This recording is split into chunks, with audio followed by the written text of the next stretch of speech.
Tetapi, is it worth the hype? Hello everyone, welcome back to my channel. My name is Rachel and thank you so much for being here today. Di video kali ini saya akan membahas 5 buku yang ngetop, yang sering warawiri di sosial media, di Instagram, di TikTok, YouTube, ataupun di Twitter. Apakah 5 buku tersebut worth the hype or not? So without any further ado, let's jump into the video. Buku yang pertama ada It Ends With Us karya Colleen Hoover. Novel ini kerap kali selalu nongol di New York Times bestseller dan selalu rame, dibahas di mana-mana. It Ends With Us genrenya romance, dirilis tahun 2016 dan langsung jadi instant hit. Novel ini menceritakan tentang Lily Bloom, seorang fresh graduate dan dia tinggal di Boston. Dia bertemu dengan Ryle, seorang dokter bedah, dan mereka tuh langsung punya chemistry waktu pertama kali ketemu di rooftop. Karena keduanya memiliki perbedaan pandangan dan tujuan dalam hubungan asmara, jadi mereka tuh pisah. Lily lebih serius dalam menjalani hubungan, sedangkan Ryle itu menganggap ya udahlah, ketemu ada fling, ya udah jalanin aja gitu. Nggak ada something yang serius lah yang dia kejar. Akhirnya mereka pisah. Nah, suatu saat secara nggak sengaja Lily meng-hire Alisa yang ternyata adalah adiknya Ryle untuk bekerja di toko bunga yang baru aja dia buka. Dan mereka akhirnya ketemu dan surprisingly saat itu Ryle mau memulai hubungan dengan Lily dan Ryle mendobrak prinsipnya sendiri dan dia mau berhubungan serius dengan Lily. Dari luar keduanya terlihat sebagai pasangan yang sempurna. Mereka good looking, punya karir yang bagus dan masa depan yang cerah, tetapi ternyata nggak seperti kelihatan dari luar. Selama menjalani hubungan pacaran dengan Ryle, Lily kembali mengenang masa lalunya di mana dia berasal dari keluarga broken home dan di mana anggota keluarganya juga melakukan domestic abuse dan mempengaruhi kepribadian Lily, cara pandang Lily, dan ironisnya sejarah itu terulang kembali. Pada saat Lily bersama Ryle dan hubungan mereka sedang mengalami masalah, Lily menemukan jurnalnya yang ditulisnya pada saat ia remaja. Pada saat ia berusia 15 tahun, dia pernah menolong seorang remaja pria bernama Atlas. Saat itu usianya 18 tahun, dan Lily membantunya karena dia saat itu homeless, si Atlas ini. Atlas selama tinggal di rumah Lily menjadi saksi kekerasan dalam rumah tangga keluarga Lily. Dan akhirnya mereka kembali bertemu dan ya bisa diduga ya terjadi cinta segitiga antara Atlas, Ryle, dan Lily. Dan bagaimana kelanjutan hubungan mereka bisa dibaca bukunya. Karena saya nggak mau spoiler. Oke, sekarang pendapat saya tentang buku ini adalah It Ends With Us adalah salah satu buku romance favorit saya, di mana narasinya juga mengalir dengan sangat apik, penggambaran tokoh-tokohnya juga real dan bisa relate dengan pembaca. Dan yang menarik, ternyata novel ini adalah based on true stories, di mana terjadi kekerasan di dalam keluarga Colleen Hoover sendiri. Dan terasa banget memang sangat menyentuh, terasa real, terasa nyata sekali. Dan saya menganggap suatu novel itu bagus dan penulisnya bisa berhasil untuk menyampaikan pesannya kepada pembaca pada saat pembaca bisa relate dengan tokoh-tokohnya. Dan di novel ini saya merasakan hal itu. So is it worth the hype? Definitely yes. It's really worth the hype. Kalau kalian belum baca bukunya dan kalian suka cerita romance dengan bumbu drama keluarga, mental illness, dan juga domestic abuse, kalian bisa baca novel ini. Selanjutnya adalah Normal People karya Sally Rooney yang sudah ada serial TV-nya juga, dirilis tahun 2018 dan kayaknya buku ini banyak banget diomongin di mana-mana. Dan terus terang saya baca novel ini memang karena hype-nya. Novel ini menceritakan tentang 2 orang remaja, yaitu Connell yang berasal dari keluarga dengan kondisi ekonomi menengah ke bawah, sedangkan Marianne berasal dari keluarga yang berada. Mereka bertemu karena Lorraine, ibunya Connell, itu bekerja di rumahnya Marianne. Dan mereka sama-sama berasal dari keluarga broken home, di mana mereka dibesarkan oleh single parent. Marianne juga keluarganya dysfunctional. Ibunya Denise itu sangat dingin, dan dia punya kakak yang suka bully. Dan akhirnya hubungan mereka berlanjut secara diam-diam. Terjadi benturan-benturan karena tentu saja latar belakang ekonomi ini juga menjadi salah satu faktor. Dan sebenarnya premisnya menarik.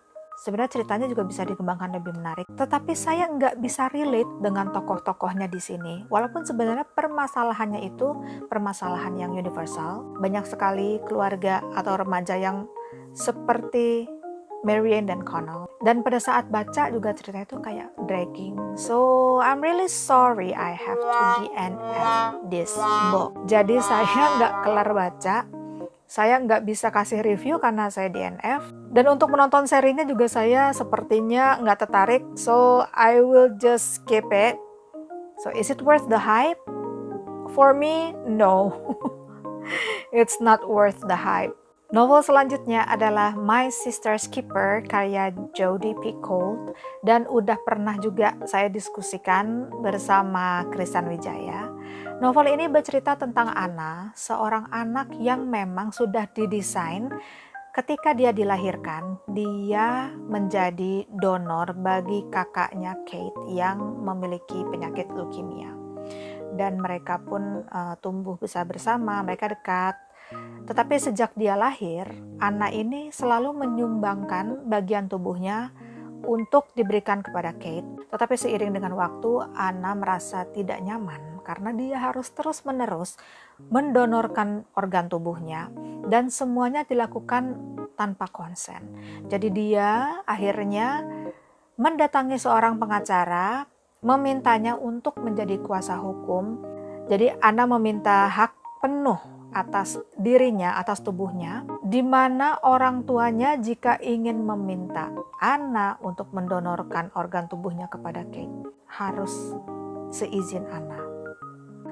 Novel-novel Jodi Picoult memang selalu kontroversial, di mana moral dan hukum itu selalu berbenturan. Dan novel ini juga menarik. Isunya juga isu kontroversial juga, yang ternyata memang pernah terjadi kejadian seperti ini walaupun difiksikan oleh Jodi Picoult. Dan novel ini juga sangat terkenal pada zamannya, dibicarakan di mana-mana dan banyak orang suka. Tetapi is it worth the hype?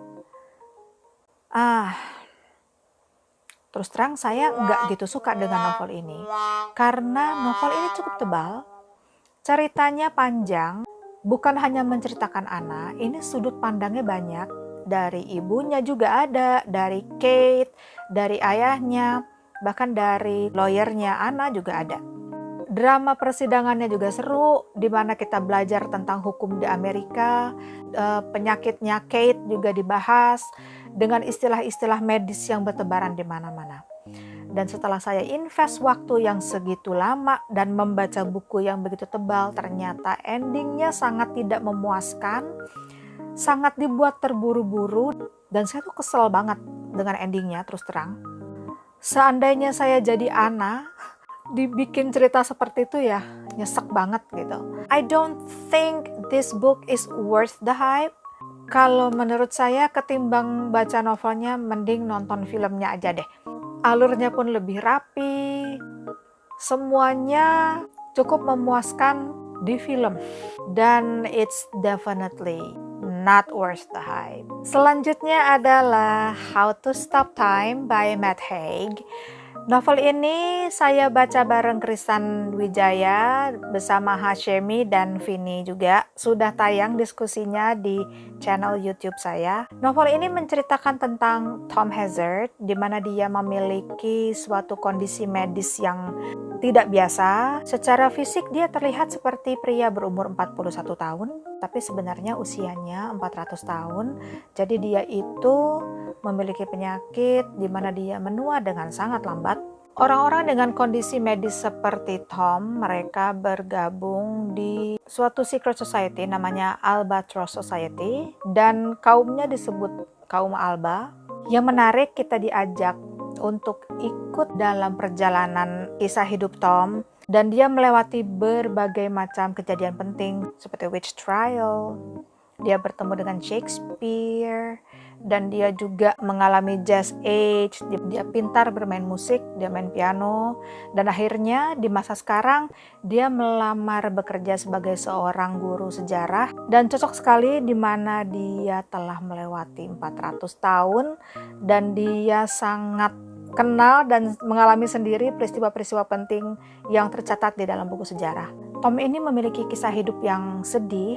Dia kehilangan orang yang sangat dicintainya, anaknya juga hilang, misinya juga masih mencari anaknya. Dia adalah seorang pria kesepian, dia mengalami depresi. Buku ini berbeda dengan The Midnight Library yang sebelumnya saya suka banget, tetapi ciri khas penulisan Matt Haig tetap ada di novel ini. Novel ini cenderung menceritakan tentang perjalanan hidup Tom, jadi adventure-nya, petualangannya itu lebih banyak. Penggambaran tokohnya yang depresi tidak terlalu dikupas. Buku ini juga less depressing menurut saya dibanding The Midnight Library. Walaupun The Midnight Library juga saya nggak merasa bukunya depressing juga sih. Saya pikir juga ceritanya lebih banyak romance, ternyata enggak.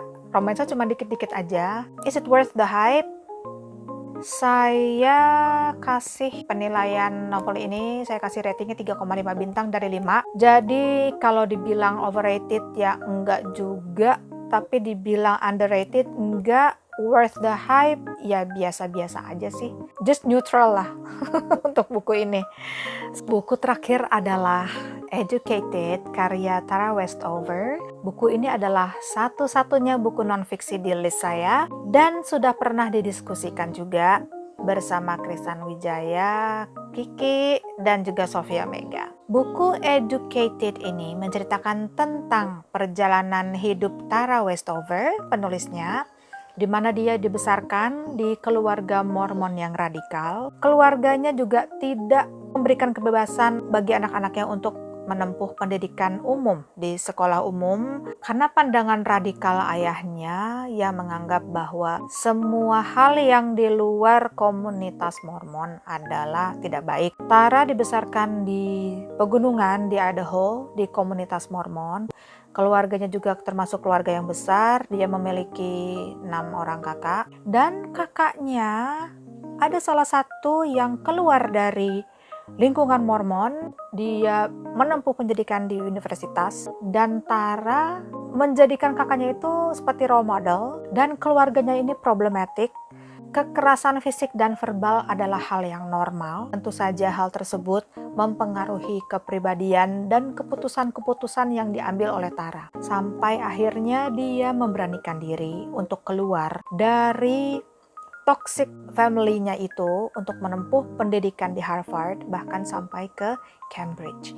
Dan buku ini disukai oleh Bill Gates, dibaca oleh Barack Obama, bahkan Sharon Stone dan Kate Hudson juga menyukai buku ini. Saya suka dengan narasi di biografi ini yang tidak terasa seperti biografi, tapi lebih kayak membaca sebuah novel.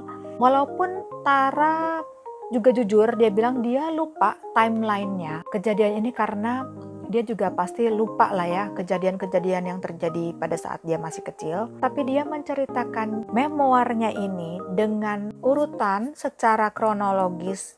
Saya percaya Tara menulis memoir ini dengan jujur. Dan apakah worth the hype? Yes, this book is worth the hype.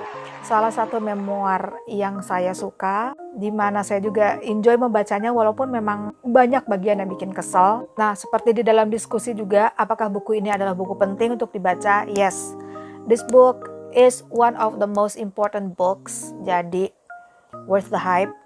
Kalau banyak orang yang nge-hype dan nge-rave buku ini, wajar banget sih menurut saya.